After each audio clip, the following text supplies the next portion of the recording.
feel like the whole happy wife, happy life nonsense has done nothing but raise one generation of woman tyrants after the next. Maybe it's just now there's an entire generation of men that don't want to put up with the BS of a high-maintenance narcissistic woman.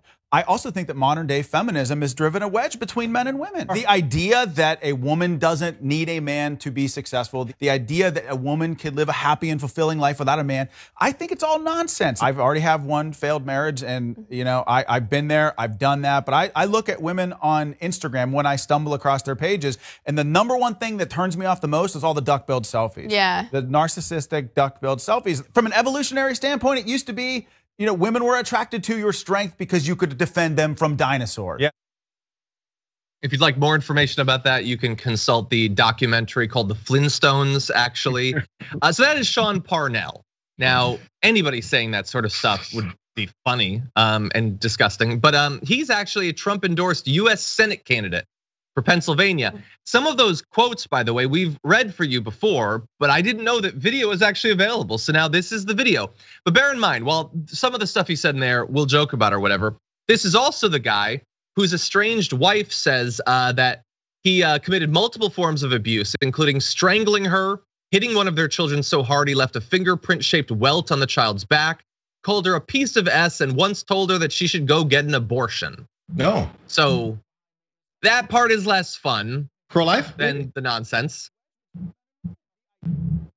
What do you think, Jayar? Yeah, so the least surprising thing are the accusations coming from his, I think it's his estranged wife about what it is that he's been up to. Considering he says things like this because, you know, this feminism thing has driven a wedge between men and their wives, and you need to defend them from dinosaurs. Hey, bro, go back and live in solitude by yourself off in the country and look for dinosaurs. If that's where you want to live, go do it. Why are you living in general society, in civilization? Yeah. Just leave then, go do your thing over there somewhere. And by the way, this whole worry about what your woman's gonna do if she's not there to have a man to protect her. I forget who said it, but I saw a tweet before where they said men like this who are so upset about women having rights and freedoms and jobs, those crazy things. They're upset because previous to this, women kind of had to choose a guy because they made it so it's a dependency. Once women have this freedom to do what they want, guys have to be attractive. Physically, mentally, emotionally, just in their person. And that's just too much work. I gotta be somebody, I have to be somebody that people like. Oh, God. Yeah. That's the problem. And now he thinks, you know, I have all these horrible opinions and they've done well for me aside from the failed marriage, which it definitely didn't contribute to. Now I think I'm such a great guy, I should be your senator. And Trump said, yes, I like that. And most of the GOP is just like, oh, so you strangled your wife? Let's just see how it goes politically. I'm not gonna actually stand up for, you know, women or anything like that.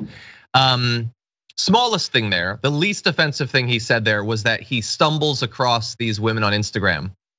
That isn't what stumble means. Sure you do. You're searching for those women and you're not offended. Well, at least afterward you're maybe offended, but during you're not offended.